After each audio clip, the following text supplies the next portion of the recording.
Recently, I sold my Tesla Model 3, and after I sold my car, despite being fresh out of car debt, I have continued learning and studying the car market just so that I can never make the same mistake again. I will never be in car debt again, which is why in this video, you and me, we are gonna be going over the smartest financial method to buy a car nowadays. And the first big key to remember is that, remember, it is just a materialistic thing. It is a car. It brings you from point A to point B, and that's all it serves. That should be the only reason why you buy a damn car. Do not get emotionally attached to it. Trust me, I know. If you get emotionally attached to it, if you keep saying that you're a car guy, you're gonna keep spending on that car that you can't afford, hopefully. If you can't afford it, sure, go ahead, blow your money. But if you can't afford it and you're still spending more money on it and you're opening up more loans to get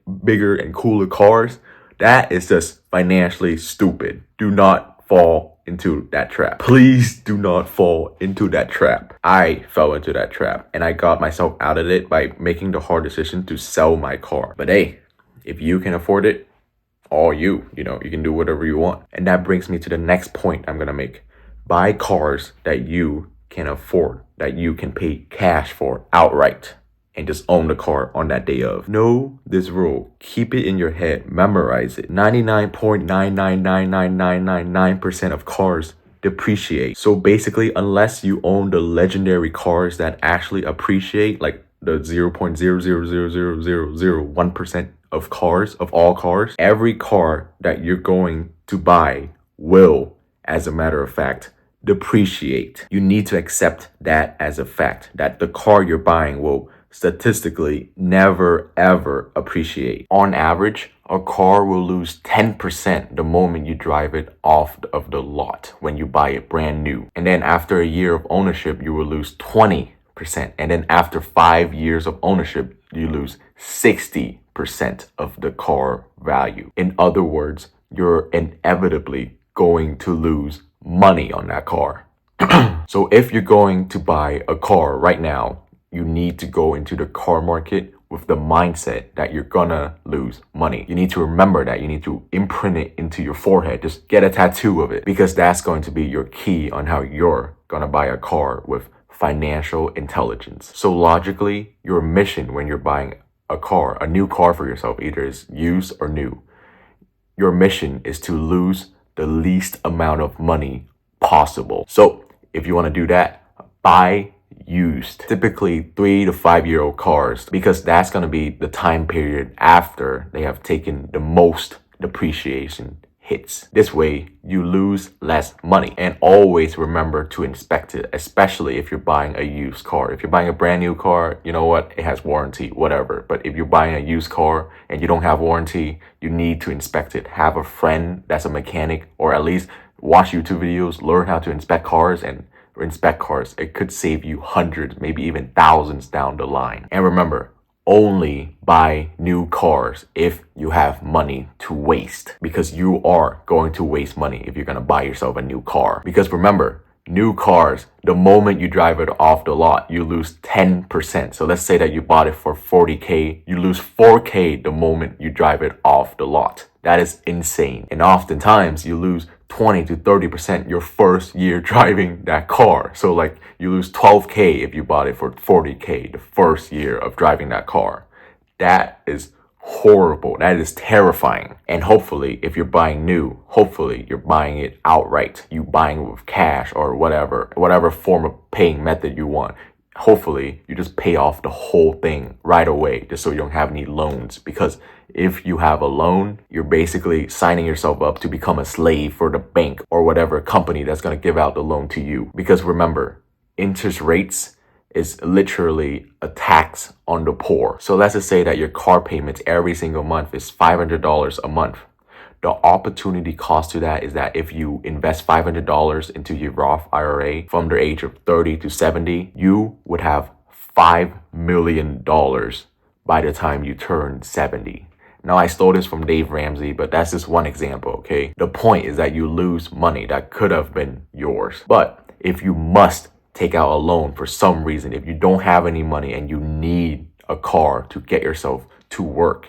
And if you don't have any transportation routes, you don't have any bus routes, you don't have any train routes to get to work, then remember this. Try to get shorter loan terms, like maybe 36 to 48 months, because they tend to have lower interest rates. And additionally, they also allow for you to pay off your debt faster, which will save you money on interest rates. Because if you have your loan for a longer term, interest rates will build up and you lose more money to the bank to pay those extra interest rates over the years. The more time you spend paying your loan off, the more time the loan has to build up in interest rates, and thus, as a result, take away more money from you. So try to avoid long loan terms, like maybe 60 or plus months, because they can lead to higher overall costs, and you don't want that. Before you finalize your finance to buy your new car, compare dealer financing with offers from other banks or credit unions, hopefully, because credit unions usually offer good interest rates. So, as a conclusion to the big key number one, cars will inevitably take money away from you. So by understanding that, you should never have a loan term. You should just own it outright, because it's going to lose money anyways. You don't want to lose extra money to the bank as well. You want to minimize the amount of enemies you make as possible, right? Your biggest enemy is already the depreciation, and now you have to fight off interest rates as well. That's just making your life harder, okay? Don't do that. Just own your car outright. Which leads me to the second big key. Buy a car you will stick with for the next 10 to 20 years. Before you buy your new car after this video, consider the long-term depreciation first thing, and then consider the long-term maintenance and gas. The key is to understand your total cost of ownership. Maybe do research into what other car owners with the cars that you have in mind to buy and see what they have gone through, maybe do research into that and see how much they have spent over 5-10 years. Because when you're buying a car, it is super, super important to factor in the total cost of ownership. That means how much you're gonna pay after 5-10 years for that car. And this is not just the upfront price, okay? Of course it's gonna include that, but it is so much more. It also includes other long-term expenses such as maintenance, fuel, insurance, taxes, your car stickers,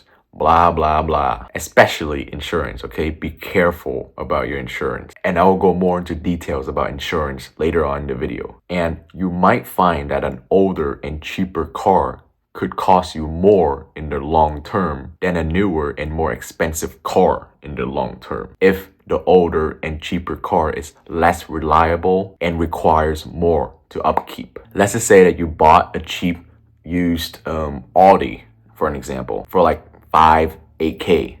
There's a reason why they're cheap, okay? Because nobody wants them. They are unreliable. The cost to maintain them and repair them is through the roof. Plus, additionally, the cost to insure them also through the roof. So maybe after 10-20 years of ownership, you're gonna lose more money on that car than if you were to buy yourself a brand new Camry right now. Because as contrast to the Audi, the Camry is reliable, it's cheap to maintain, it's cheap to refuel, it's cheap to insure. So over the long term, it can actually be cheaper to own a brand new Camry as opposed to owning a used Audi. So yes, it is very important to know your car before you buy it, to know everything, literally everything about your car. Which brings me to key number 3. Know everything about your car before you buy it. Do research, know its luxury packages, know its technology packages, know its basic packages, know everything about it, know the different prices, know what color would give it more resale value, and as contrast to that, know what color would take away value from that car. And another thing to know, additional tip, if you're buying a nice new car, remember to keep it in your garage or at least out of the sun as much as possible, because the sun will eat away the paint, which would take away the resale value when you try to resell it in the future. So do your own research. Look up the fair market value of the car that you are interested in buying on sites such as Kelley Blue Book, Edmunds, or True Cars to make sure that you are buying your car at a good value, or at least fair. And if you're buying a new car, know the invoice price. Try to find out the dealer's invoice price, aka how much they paid for the car, and try to negotiate from there. And for those of you who didn't know, you could negotiate to buy a new car. You just gotta be Asian enough, aka you have to know how to negotiate. Lastly, when you're negotiating, be prepared to walk away. Do not settle for the first offer if it's horrible. Car dealerships already expect for you to negotiate, but if you walk away, it may result in better deals for you. They might be like, come back, please. And that is when you win. To sum it up, whoever is more desperate will be the loser. Anyways, I gotta go change now, so I'm gonna see you in a couple seconds. Now, in order to minimize the amount of money you lose to the car dealership when you buy a new car, you need to know that car dealerships, they oftentimes try to upsell you on things that do not matter, that do not benefit you, such as extended warranties, insurance, rust proofing, or some random fancy add-ons that you do not need or you never even heard of. You need to evaluate and really think about whether or not these extra add-ons are truly necessary and you truly need them. And please compare prices before you commit to the extended warranty or such. Speaking about insurance, you need to know that sometimes the cost of insurance over 5 years, 10 years can literally add up to more than the cost of the upfront price that you paid for the car. So let's just say that your insurance is $3,000 a year.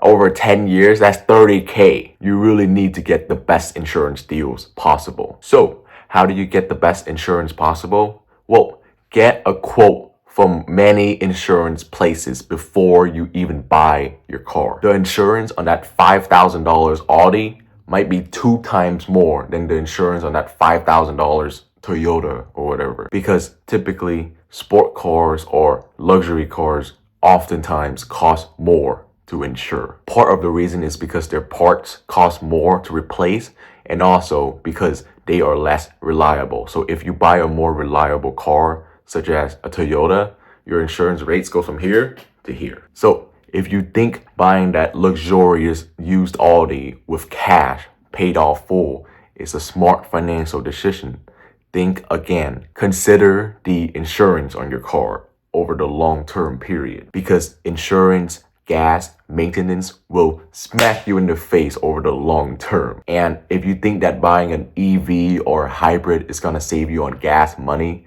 think about that again too. Because yes, they do save you money on gas, but hybrids and especially EVs, they depreciate a lot more than an average normal gas car. According to data, hybrids cars depreciate on average a whopping 37.4% after 5 years of ownership and just simply driving it. And on the other hand, EVs depreciate an average of 49.1% by the time that they hit their 5 years old birthday. And no, gas cars, they are not exempt from this depreciation, okay? All cars depreciate. They just tend to depreciate less than EVs or hybrid cars. It is a fact that cars are depreciating assets. As much as you want them to be assets, because technically they could be because they get you to work, they will depreciate. If you like money, your financial goal then becomes extremely clear once you accept that fact as your reality. So when buying a new car for yourself, keep your focus on practicality. And please remember that a car's main purpose is to get you from point A to point B. That's it. Any more than that is excess. And I'm not saying don't buy a car because they all depreciate. You know, you need a car to get to work sometimes. I get it. If you're watching this, you're probably living in the US. We need a car. I'm just simply reminding you to keep that fact in your mind and then proceed to find the best deal on the best car to serve that main purpose, getting you from point A to point B or from point B to point A. So let's just say that you're buying new cars. For an example, you should get the Honda Civic because according to data, they depreciate 21.5% after 5 years of ownership. That is really good. Or you can get the Toyota Corolla because they depreciate 24.5% after 5 years of ownership. Or the RAV4 because they depreciate 27.2% after 5 years of ownership. You get the point. Fun fact, did you know that the Porsche 911 is one of the slowest depreciating cars out there in the car market with a whopping 9.3% average after 5 years of ownership? That is insane. But you should probably keep that in mind as just a fun fact because the cost to insure those cars, because they are luxury cars and sport cars at the same time, is insane. And lastly, this final message is for the cars people out there that are watching this video right now. I get it. Maybe this video just went through your head because you love cars, like cars are a need to you. I get it. You're passionate about cars. If I'm passionate about cars like you, I would probably prioritize buying a nice and cool car over my finances. And then I'll probably keep doing that until I learn a big financial lesson the hard way, of course. I get it. You love cars, but I sure hope you and your family are doing well financially. I am going to state this now so that you hopefully won't learn this the hard way. If you are broke and you are spending over 80% of your paycheck towards your cool and nice car, for an example, a Hellcat, and then you are finding yourself in a financial mess, the problem isn't because you love cars. The problem is you being a kid with your money. So if you are considering buying an expensive Hellcat and you don't have a lot of money and you want to take out a loan, and this is a must for you, you have to do this. Otherwise, you'll be sad for the rest of your life. Well, first, you need to grow up and accept that responsibilities is top priority always. If you have bills to pay, if you have debt to pay off, if you have family members to take care of, you should probably prioritize those over getting that Hellcat. That's just my opinion, but you do you. And then build up an emergency fund. And maybe after then, if you still really want that Hellcat, you can then save up to buy that cool/nice Hellcat that you have been wishing for your whole life, and then pay it off with cash, aka pay it off completely in full at the lot. Now, obviously, that isn't the most financially intelligent thing to do because buying any excessive car isn't very financially intelligent in general because you will lose way more money than you have to. Than if you had just bought yourself like a Toyota or just a car that brings you from point A to point B. And the solution to this might be you finding yourself a new hobby, maybe exploring different areas where you don't have to spend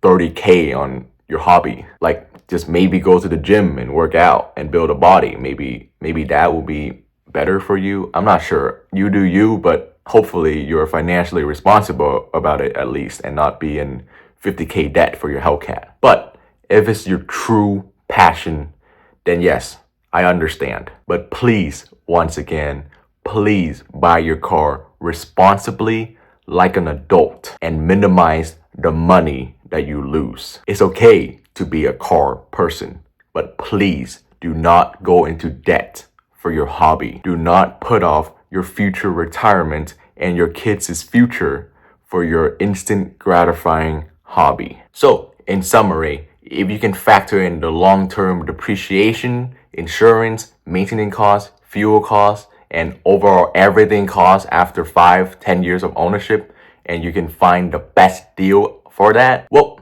good for you. You should go for that car. But before you do that, please compare your options. Look for other cars. Look for other dealerships. Look for other insurance places. Look for other options because that might be the difference between your cost of ownership if you hadn't searched for other option ending up after 5 years being 50K as opposed to if you had looked for other option, maybe it would have been 40K or 30K or you could have saved money. That's the point. Whichever car loses the least amount of money for you in the long run, that should be your top pick if you want to go the route of being the most financially responsible with your car purchase. And once you have purchased the said car, congratulations. Now please focus on your long-term financial health. And by doing that, that will minimize the amount of impact that buying that new car will have on your wealth. And as a result, you can invest more into actual assets and actual profitable endeavors, such as stocks